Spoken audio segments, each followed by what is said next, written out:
In our last episode, we looked at the prospects of the war in Gaza escalating and evolving into a regional conflict. We spoke of how all eyes were trained on Iran-backed Hezbollah in Lebanon. Hezbollah, as we predicted, are yet to open a second front. But in Yemen, the Iran-backed Houthis have stepped into the fray. The naval forces of the Yemeni armed forces have carried out a military operation targeting an American ship in the Gulf of Aden with a number of appropriate naval missiles, and the strike was accurate and direct. Cargo vessels using the internationally vital Red Sea shipping lanes, which lead into the Suez Canal, have been targeted with missiles and drones, boarded or seized by the armed group. In one instance, a seized ship has been turned into a tourist attraction. The Ansar Allah group, known in the West as the Houthi group, after their leader, have done this in retaliation for Israel's ongoing genocide in Gaza. The Yemeni armed forces confirm the continuation of trade movement in the Arabian Sea and Red Sea to all destinations except the ports of occupied Palestine, and that they continue to take all defensive and offensive measures within the right to defend and confront the American-British aggression.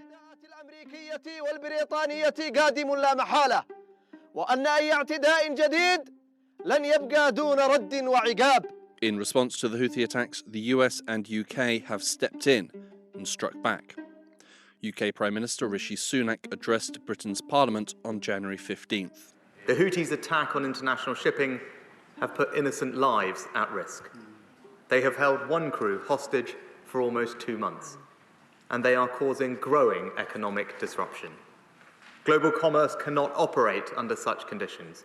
Containers and tankers are having to take a 5,000-mile detour around the Cape of Good Hope. That pushes up prices and imperils the passage of goods, foods and medicines that the British people and others rely on. So, once again, Yemen is being bombed from the air. This week, we look at the impact and reasoning behind the Houthi attacks on shipping lanes, the retaliatory strikes by the US and UK, and what this means for the ceasefire that only recently halted the war in Yemen. My name is Hugo Goodridge, and you're listening to The New Arab Voice.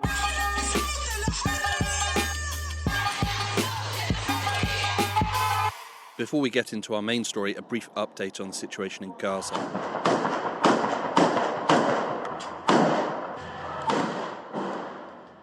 The war in Gaza has now passed the 100-day mark.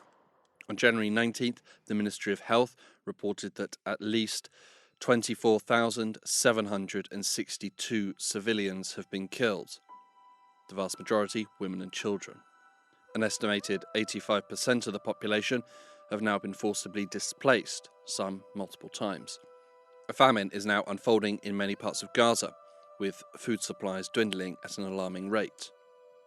930,000 people have been judged to be facing an emergency level of food insecurity, and 378,000 people are judged to be facing a catastrophic level of food insecurity.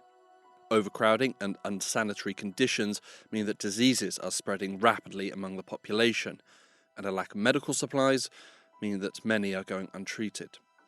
Decomposing bodies are also adding to the public health crisis.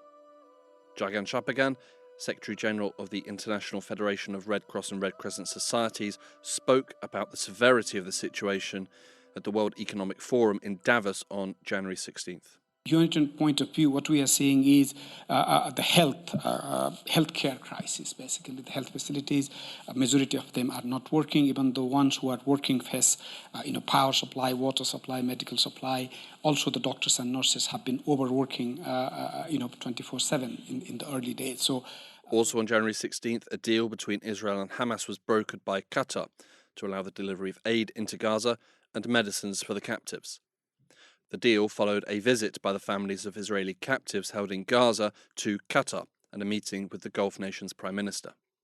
On January 17th, the Qatari Foreign Ministry said 2 planes arrived at El Arish airport in Egypt, near the Gaza border, with 61 tons of aid provided by Qatar and France, including medicine and food. As the situation in Gaza has continued to decline, the Houthis in Yemen have stepped up attacks on ships navigating the Red Sea. The message from the Yemeni people to the Palestinian people and to our noble, steadfast brothers in Gaza, the West Bank, and all of Palestine: we are with you and by your side. If it were not for the geographical barriers and obstacles created by our enemies and criminals, our blood would have been shed alongside yours, and our limbs would have scattered with yours.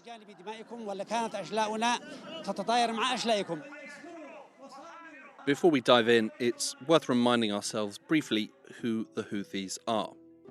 The Houthi movement, also known as Ansar Allah, emerged in Yemen in the 1990s.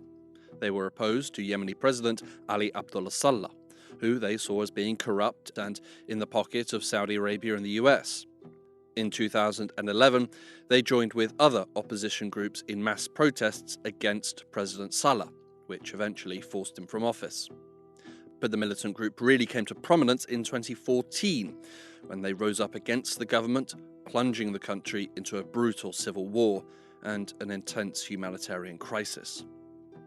The civil war pitted the Houthis against a coalition led by Saudi Arabia, who engaged in an intense aerial bombardment campaign against the group that ultimately proved unsuccessful, despite devastating much of the country.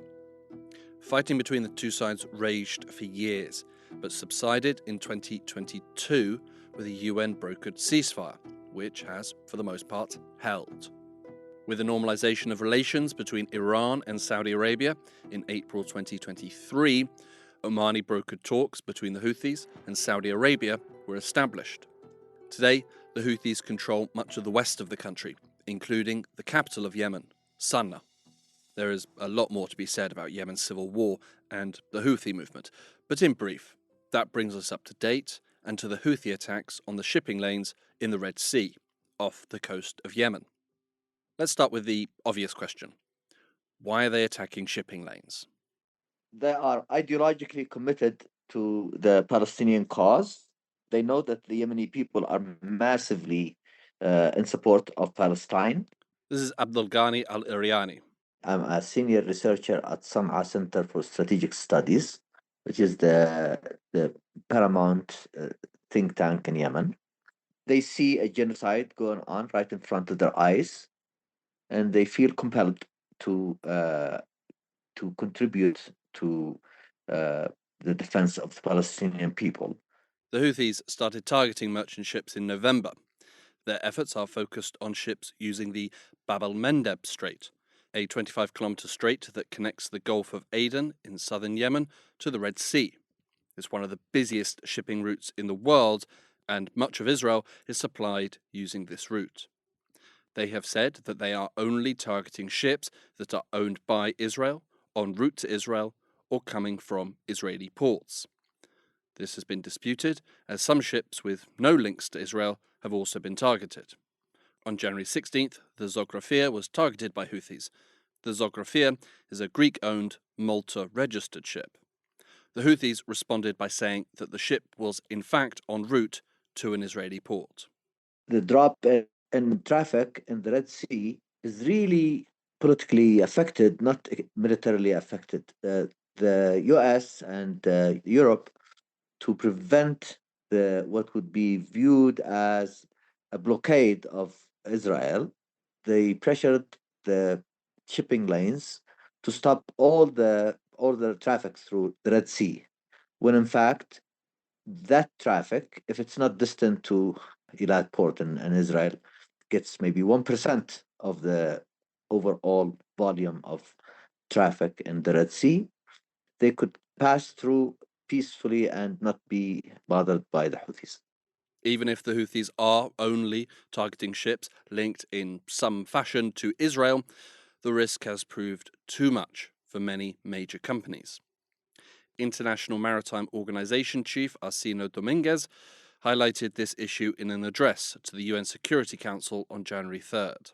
A significant number of companies, around 18 of shipping companies, have already decided to reroute their vessels around South Africa, in order to reduce the attacks on vessels and, of course, the impact that it has on seafarers in particular. This represents an additional 10 days to the journeys and, of course, has also a negative impact on trade and an increase on freight rates. Counted among these companies are the likes of major shipping groups Maersk and Hapag-Lloyd. More recently, oil giant Shell also announced that it would suspend all shipments through the Red Sea indefinitely. All this is to say that the Houthis have been pretty successful. They wanted to show their commitment to the Palestinian cause, they wanted a response, and they got it. They've also been able to boost their profile domestically. The Houthis are generally hated by the population under their control. They are corrupt, they are vicious, they are dictatorial, they exercise extreme police control over the population. Very few people actually like them.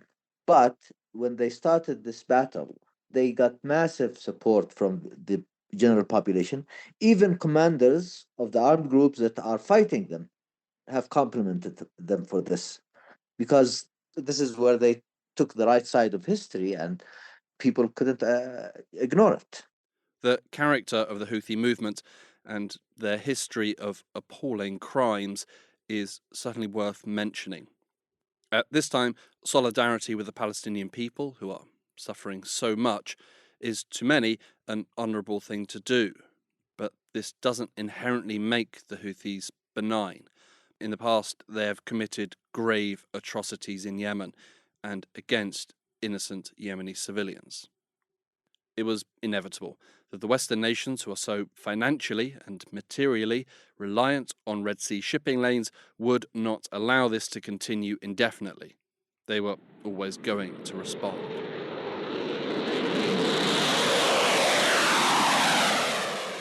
On January 11th, the US and UK started to conduct airstrikes against Houthi targets in Yemen. When the Gaza conflict started in October, you would say that the US and its allies, UK and others, would have three core objectives. This is Gerald Farstein, Distinguished Senior Fellow on US Diplomacy and Director of Arabian Peninsular Affairs at the Middle East Institute, and former US Ambassador to Yemen. One, of course, was protecting the right of innocent passage in the Red Sea, ensuring that international shipping could pass through the Bab el-Mandeb, Suez Canal, etc. Secondly, was to prevent the spread of the conflict outside of Gaza. This was a very clear priority for the Biden administration. And then the third one was not to do anything that would jeopardize efforts to bring an end to the Yemen civil war, either through the Houthi Saudi negotiations or the UN-led peace process. So those were three more or less equivalent objectives. The recent attacks have, of course, shifted priorities.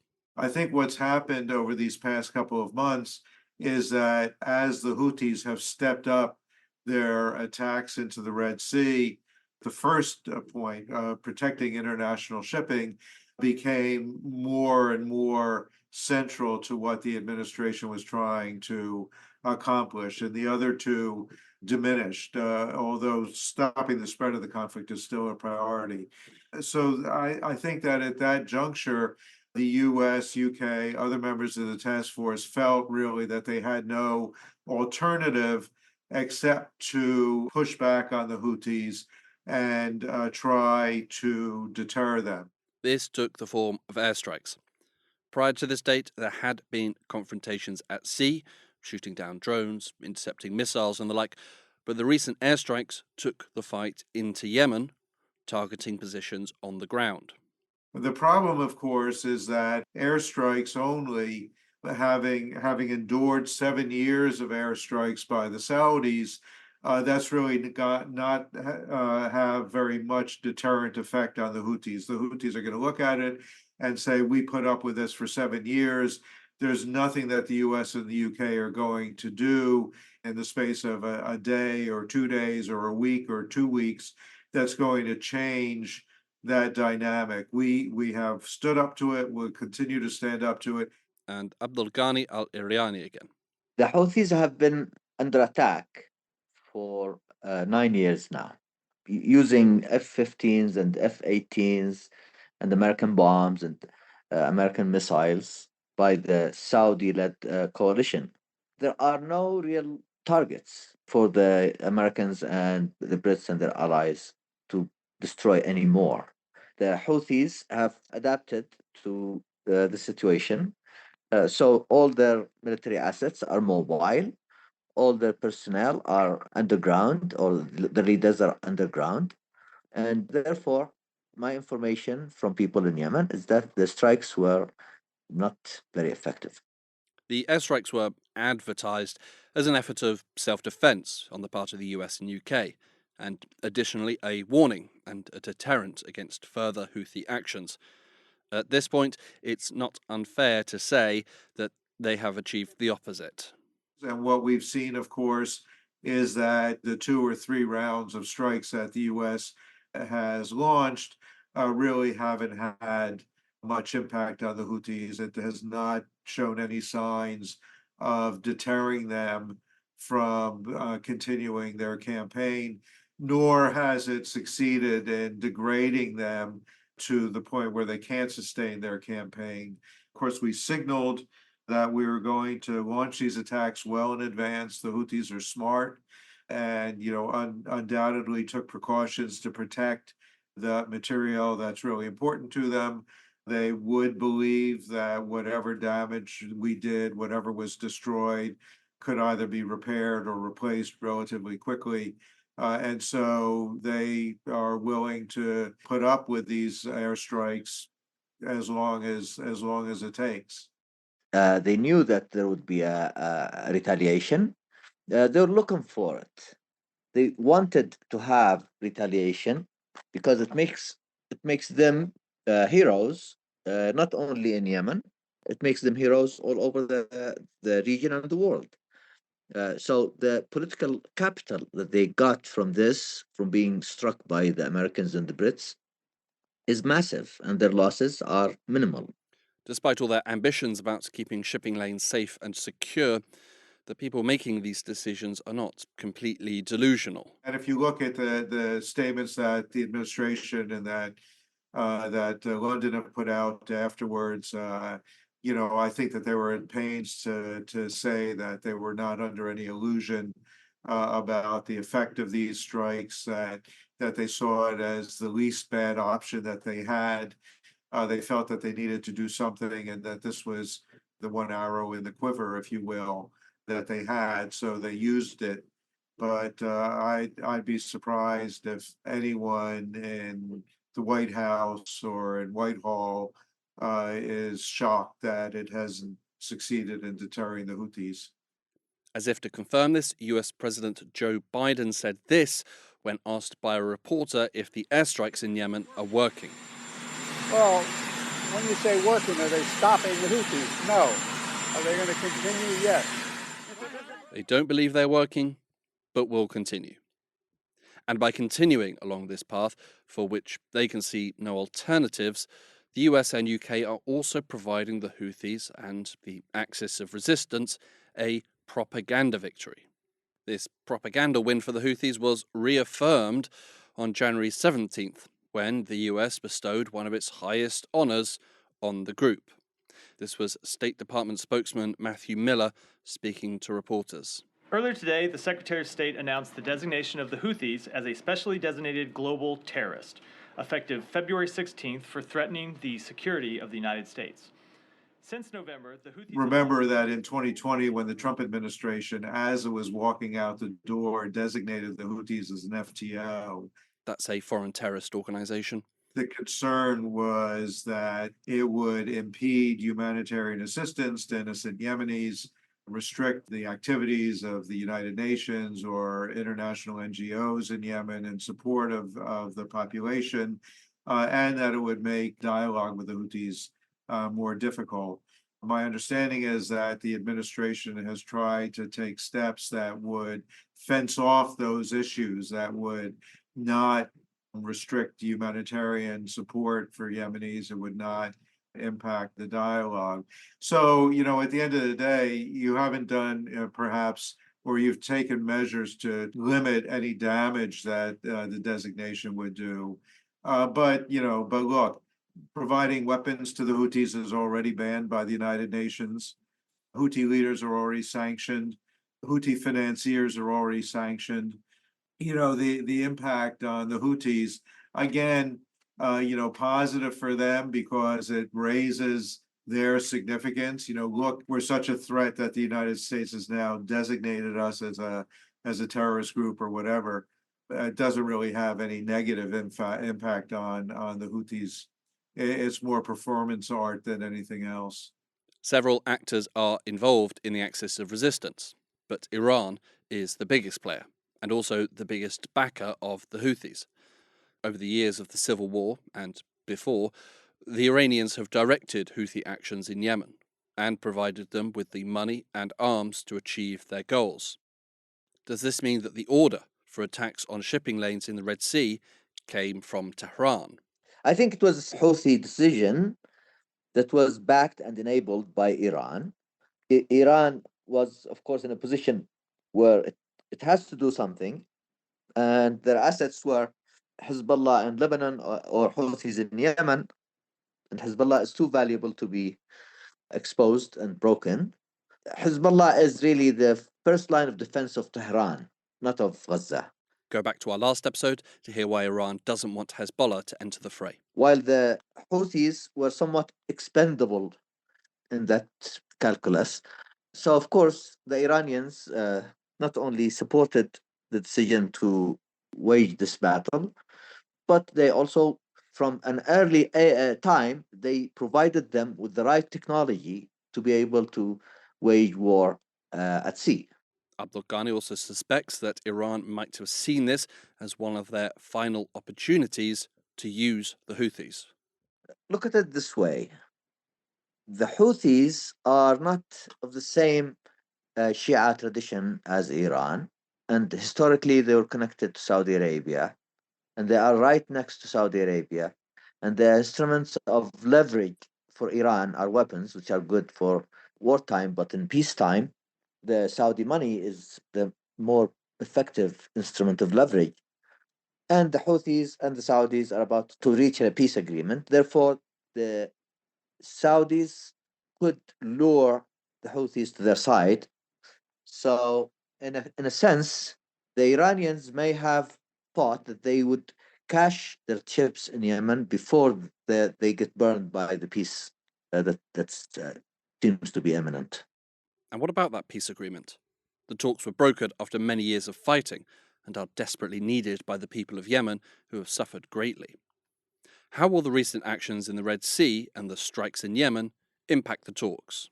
I think it will make the Saudis try harder to announce a deal as soon as possible. But the price for peace that Saudi Arabia will have to pay may have increased. They expect that with the new political capital they're getting, not only in Yemen but also in the region, they can renegotiate the deal with the Saudis and get even more concessions. That's their perception. They've expressed it by backtracking on some of the elements, some elements of the deal that was about to be announced in December. They were asking for huge amounts of reconstruction funding. So I think that will be the key element that they will go after. And for Gerald Farstein, he anticipates the Saudis and Emiratis compartmentalizing the peace talks and the recent troubles at sea. The Saudis and the Emiratis won't get involved for a couple of reasons. One, of course, the Saudi priority is to maintain the dialogue with the Houthis. Their number one objective in Yemen is to get out of the fight. Mohammed bin Salman wants to concentrate on his domestic economy. He doesn't want to spend huge amounts of money or effort continuing the conflict in Yemen. So they don't want to see a return to fighting with the Houthis, which again, for 7 or 8 years, they maintained without any success or effect. Not only that, they're acutely aware of the regional optics of taking action against the Houthis. And then the other reality is that nobody in the region is going to be visibly involved in taking measures that are seen as supporting Israel in Gaza. And going against the Houthis would be seen as supporting Israel, and nobody's willing to do that. You can look at Egypt, which is losing vast amounts of revenue because of the drop in shipping through the Suez Canal, and yet the Egyptians won't say anything against the Houthis. They won't join the task force. They won't do anything else because they understand that as long as the Houthis say that they are fighting on behalf of the Palestinians in Gaza, there is no possible political advantage in confronting them. Nobody will do it. Approximately 12% of all global trade and 30% of global container traffic traverses the Suez Canal every year. This is equivalent to around $1 trillion worth of trade. In the last financial year, Egypt made $9.4 billion from the Suez Canal. With the attacks, shipping through the Suez is down 30%. The US and UK have led these airstrikes in Yemen and share a common goal. But it's not the only thing that the two countries have in common. They also both have general elections this year, and longer shipping routes mean higher prices when the products on those ships hit the shelves. So, in addition to their moral crusade against terrorist actions, is this also an effort in electioneering? Yeah, there's no question. I mean, when you talk about protecting international shipping, global economy, what you mean is the supply chain and disruptions and inflation and all of those things. You know, if suddenly Apple can't get the chips that it needs in order to produce the iPhones, or Tesla can't get the parts that it needs in order to produce its cars in Germany. Those are the kinds of things that people pay attention to. And if you're already facing a tight re-election campaign, and if your position is already unpopular with particularly core elements of your base, this is the last thing that you want to see.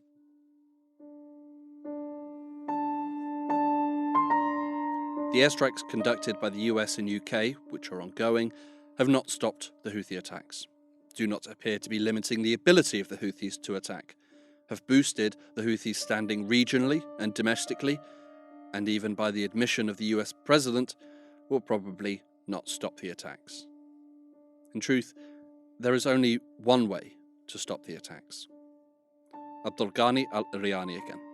One of the spokespersons claims that the US has offered them recognition as the sovereign government of Yemen, but they refused the offer.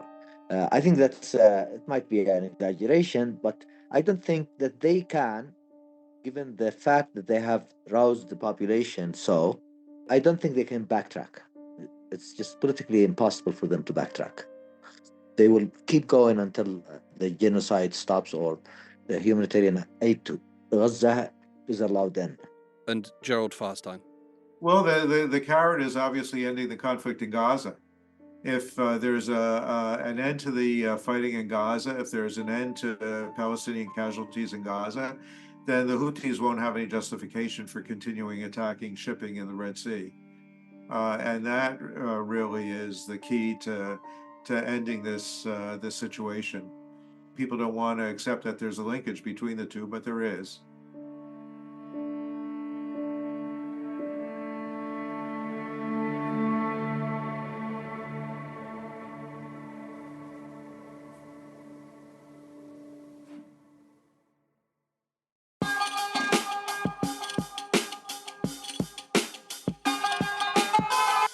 This episode of The New Arab Voice was written and produced by me, Hugo Goodridge. Our theme music was by Omar El Phil. The New Arab Voice will be back next week.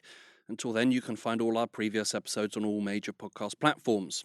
You can also check out our Instagram page and Twitter account, both at The New Arab Voice, for additional content. We also have a weekly newsletter which you can sign up for. Find the link in the show notes.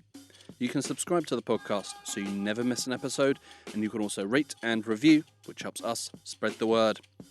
Don't forget to follow The New Arab on Facebook, Twitter and Instagram for all the latest news, analysis and opinion from the region